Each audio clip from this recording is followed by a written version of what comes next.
ഇന്നത്തെ കാറ്റത്തെ കിളിക്കൂട് എപ്പിസോഡ്. കുറച്ചു നാളായി മുഖം മറന്നുപോയി. എങ്ങനെയുണ്ട് കുട്ടി, സുഖമാണോ? ഹസ്ബൻഡൊക്കെ സുഖമായിരിക്കുന്നു, സുധീഷും സുഖമായിരിക്കുന്നു. ഇപ്പം ഈ കുട്ടിക്ക് ഡിവോഴ്സ് വേണമെന്ന് എന്തെങ്കിലും പ്രശ്നമുണ്ടോ? ഡൊമസ്റ്റിക് വയലൻസ് അതോ വേറെന്തെങ്കിലും ഉണ്ടോ? അങ്ങനെയൊന്നുമില്ല. പിന്നെ എന്തിനാ ഡിവോഴ്സ്? കല്യാണം കഴിഞ്ഞതല്ലേ ഉള്ളൂ. അത് ഞങ്ങൾക്ക് തമ്മിൽ കല്യാണം ശരിയാവുന്നില്ല. വന്നപ്പോൾ മുതൽ ഈ കുട്ടി ഇത് തന്നെ പറയുവാണ്. അവനാണെങ്കിൽ ഒരു കുഴപ്പമില്ല, ഈ കുട്ടിയോടൊപ്പം ജീവിച്ചാൽ മതി. എന്ത് ചെയ്യാനാ, അത് അവരുടെ പ്രശ്നം, അവർ തീർത്തോളും. ഡിവോഴ്സിന് വേണ്ടി കുട്ടിയോട് ആരാ ഇവിടെ വരാൻ പറഞ്ഞത്? ഇത് കോടതി മുഖേന ചെയ്യുന്ന കേസല്ലേ? അതെ സാർ, ഓരോ തവണ ഞങ്ങൾ ഡിവോഴ്സിന് ശ്രമിക്കുമ്പോൾ ഈ സാറ് വിളിച്ച് എന്തിനാ ഡിവോഴ്സ് ചെയ്യുന്നതെന്ന് ചോദിക്കുക. ഒരുമിച്ച് ജീവിക്കാൻ ഫോഴ്സ് ചെയ്യുവാണ്. ഞങ്ങൾ ഡിവോഴ്സ് ചെയ്യുന്ന കാര്യം ഈ സാറിനോട് ആരാ വിളിച്ചു പറഞ്ഞു? ഞാൻ എൻ്റെ വക്കീലിനോട് ചോദിച്ചു, അവരാരും പറഞ്ഞിട്ടില്ലെന്നാ പറഞ്ഞത്. അവരല്ലെങ്കിൽ തന്നെ ഞങ്ങളോട് ഇതൊക്കെ എന്തിനു വിളിച്ചു പറയണം? പിന്നെ ഈ സാറിനോട് ആരാ ഇതൊക്കെ വിളിച്ചു പറഞ്ഞത്? തന്നോട് ആരാടാ ഇതൊക്കെ പറഞ്ഞത്? താൻ ആവശ്യമില്ലാത്ത പണിക്ക് നിൽക്കല്ലേ. നാട്ടിലെ ഡിവോഴ്സിന്റെ കാര്യമൊക്കെ നോക്കുന്നത് പോലീസാണോ? അന്നത്തെ അവസ്ഥയിൽ ഇവരെ കല്യാണം നടത്താൻ സഹായിച്ചെന്ന് പറഞ്ഞുകൊണ്ട് ഇവരെ പുറകെ നടക്കാൻ പറ്റുമോ പോലീസിന്? താൻ എന്തിനാണോ ഇതിനകത്ത് ഇടപെടാൻ പോകുന്നത്? ഈ കുട്ടിയുടെ ഹസ്ബൻഡ് വന്ന് കാല് പിടിച്ച് സംസാരിച്ചിട്ടാ. ആ ചെറുക്കൻ വന്ന് സംസാരിക്കുന്ന കേട്ടാ കഷ്ടം തോന്നുന്നു. സുധീഷ് വന്നിരുന്നോ? അതേ കുട്ടി വന്നിരുന്നു. ഡിവോഴ്സിന് അവന് താല്പര്യമില്ല. സാറൊന്ന് സംസാരിക്കുന്നു പറഞ്ഞു കാല് പിടിച്ചു. ഇത്രയും കഷ്ടപ്പെട്ടിട്ട് കല്യാണം കഴിച്ചിട്ട് ഇപ്പം പെട്ടെന്ന് ഡിവോഴ്സ് വാങ്ങുക സാറേ എന്ന് പറഞ്ഞു കരഞ്ഞു. ശരിക്കും സുധീഷ് എങ്ങനെ പറഞ്ഞോ? അല്ലാതെ ഞാൻ എങ്ങനെ അറിയാനോ കുട്ടി? ആ പയ്യൻ ഒരുമിച്ച് ജീവിക്കണമെന്നുണ്ട്, പക്ഷെ ഈ കുട്ടി സമ്മതിക്കുന്നില്ല. ഒന്ന് വിളിക്കുമോ എന്ന് ചോദിച്ചപ്പോൾ ഞാൻ വിളിച്ചതാണ്. നമ്മൾ എന്തിനാണോ അതിനകത്ത് തലയിടാൻ പോകുന്നത്? ഇപ്പോഴത്തെ കുട്ടികൾക്ക് നമുക്ക് ഉപദേശം കൊടുക്കുന്ന പോലും അവർക്ക് ഇഷ്ടമല്ല. അവരുടെ കാര്യം അവർ തീരുമാനിച്ചോളൂ. താൻ ഇനി അതിനകത്ത് ഇടപെടണ്ട. പറഞ്ഞത് മനസ്സിലായല്ലോ? SIക്ക് ഫോൺ വരുന്നു. SI അങ്ങോട്ട് പോകുന്നു. കുട്ടി എന്നോട് ദേഷ്യം കാണിക്കണ്ട. അവൻ അത്ര കാല് പിടിച്ച് പറഞ്ഞിട്ടാ ഞാൻ വിളിച്ചത്. 2 തവണയും സുധീഷാണ് വിളിക്കാൻ പറഞ്ഞത്. അതെ, അവന് കുട്ടിയെ ഡിവോഴ്സ് ചെയ്യാൻ താല്പര്യമില്ല, അതാണ് കാരണം. എന്തെങ്കിലും പ്രശ്നമുണ്ടെങ്കിൽ പറഞ്ഞു തീർക്കുക, എന്നിട്ട് ഒരുമിച്ച് ജീവിക്കുക. ശരി സാർ, എനിക്കൊരു സംശയം. അന്ന് ഇവിടെ വെച്ച് കല്യാണം രജിസ്റ്റർ ചെയ്തില്ലയോ? ഒരു ID പ്രൂഫ് ഇല്ലാതെ കല്യാണം രജിസ്റ്റർ ചെയ്യാൻ പറ്റുമോ? അതെങ്ങനെ പറ്റും? പ്രൂഫ് ഇല്ലാതെ പറ്റത്തില്ല. പിന്നെ എങ്ങനെ സാറ് കല്യാണം രജിസ്റ്റർ ചെയ്തു? ഞാൻ വീട്ടിൽ നിന്ന് പോരുമ്പോൾ പ്രൂഫ് ഒന്നും എടുക്കാതെയാണ് വന്നത്. പിന്നെ എങ്ങനെ കല്യാണം നടന്നു? കുട്ടി എന്തൊക്കെയാണ് പറയുന്നത്? കുട്ടിയുടെ ആധാർ കാർഡ് തന്നത് സുധീഷ് തന്നെയാണ്. സുധീഷ് തന്നെയാണോ കാണിച്ചത്? അതേ കുട്ടി ഫോണിനകത്ത് ആധാറിൻ്റെ ഫോട്ടോ കാണിച്ചു.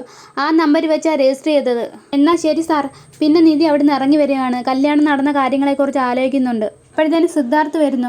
നല്ല ആളാ. അവിടുന്ന് ഇറങ്ങാൻ നേരത്ത് വിളിക്കാമെന്ന് പറഞ്ഞിട്ട് അത് ഞാൻ പെട്ടെന്ന് ഓർത്തില്ല. വാ കയറി, ഞാൻ ഡ്രോപ്പ് ചെയ്യാം. വേണ്ട, ഞാൻ ബസ്സിൽ പൊക്കോളാം. എന്തിന്? ഞാനും ആ വഴിക്ക് തന്നെ അല്ലയോ? അപ്പോൾ സൈറ്റിൻ്റെ കാര്യമോ? അതൊക്കെ കഴിഞ്ഞു. താൻ കയറ്, സീറ്റ് ബെൽറ്റ് ഇട്. ഞാൻ നിധിയെ വിളിച്ചിരുന്നു, പക്ഷെ നിധി ഫോൺ എടുത്തില്ല. ഫോൺ സൈലൻ്റ് ആയിരിക്കും, ഞാൻ കണ്ടില്ല. എന്നാൽ നമുക്ക് പോവാം. നിധി കാറിലിരിക്കുമ്പോഴും പോലീസ് പറഞ്ഞ കാര്യത്തെക്കുറിച്ച് ചിന്തിച്ചുകൊണ്ടിരിക്കുക. നിധി അറിയോ? ഓക്കെ. താനെന്താ ടെൻഷനായിരിക്കുന്ന പോലെ?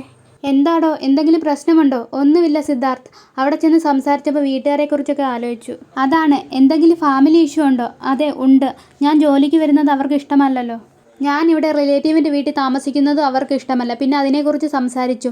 പിന്നെ PG പോലെ എന്തെങ്കിലും പോയി നോക്കാൻ വയ്യായിരുന്നോ? നോക്കണം. തൻ്റെ റിലേറ്റീവൊക്കെ നല്ല കെയറിങ് ആണല്ലേ? പിന്നെയും നിധി അതിനെക്കുറിച്ച് തന്നെ ആലോചിച്ചുകൊണ്ടിരിക്കുവാണ്. ആക്ച്വലി ഞാൻ നിധിയെ പിക്ക് ചെയ്യാൻ വേണ്ടിയാണ് നേരത്തെ ജോലി അവസാനിപ്പിച്ചത്. നിധി, ഞാൻ പറയുന്ന വല്ലതും കേൾക്കുന്നുണ്ടോ? എന്താ? നിധിയെ പിക്ക് ചെയ്യാൻ വേണ്ടിയാണ് ഞാൻ നേരത്തെ ജോലി അവസാനിപ്പിച്ചത്. അയ്യോ, അതൊന്നും വേണ്ടായിരുന്നു. അല്ലെങ്കിൽ ഇപ്പം ബസ്സിൽ കയറി കഷ്ടപ്പെട്ടേനെ. എനിക്കതിൽ കഷ്ടപ്പാടൊന്നുമില്ല. ഞാൻ ദിവസം പോയിട്ട് വരുന്നതല്ലയോ. അതൊക്കെ ശരിയാ. ഇന്നൊരു സ്പെഷ്യൽ ഡേ അല്ലയോ. ഇവിടെ നിർത്തിയാൽ മതി. ഞാൻ വീട്ടിൽ കൊണ്ടുവിടാം. വേണ്ട, അതൊന്നും വേണ്ട.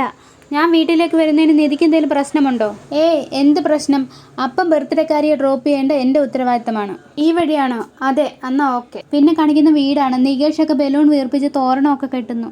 എടാ, അത് വേഗം ആവട്ടെ, നിധി വരാൻ സമയമായി. അതും പിടിച്ചിട്ട് കുറേ നേരമായിട്ട് നിൽക്കുന്നല്ലോ, വന്ന് ഊതിക്കൂടെയോ?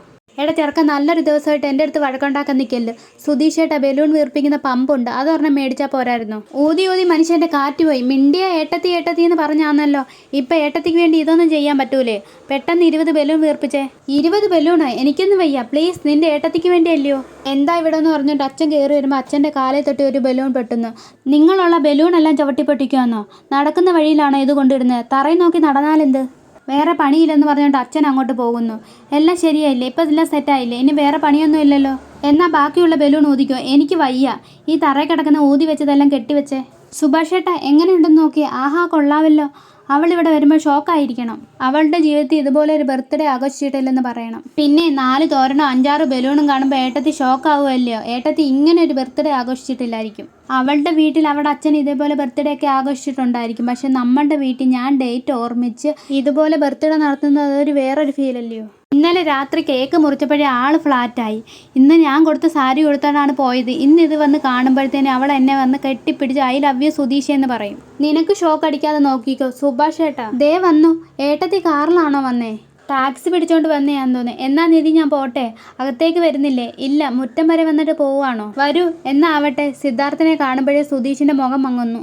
അച്ഛൻ അകത്ത് നിന്ന് ചോദിക്കുന്നു, ആരാത്? നിധിയുടെ ഓഫീസിന്റെ ഓണറോ? ചെറുപ്പമാണല്ലോ, ചുള്ളൻ. എടാ ആ ചെയർ എടുത്തിട്ട്.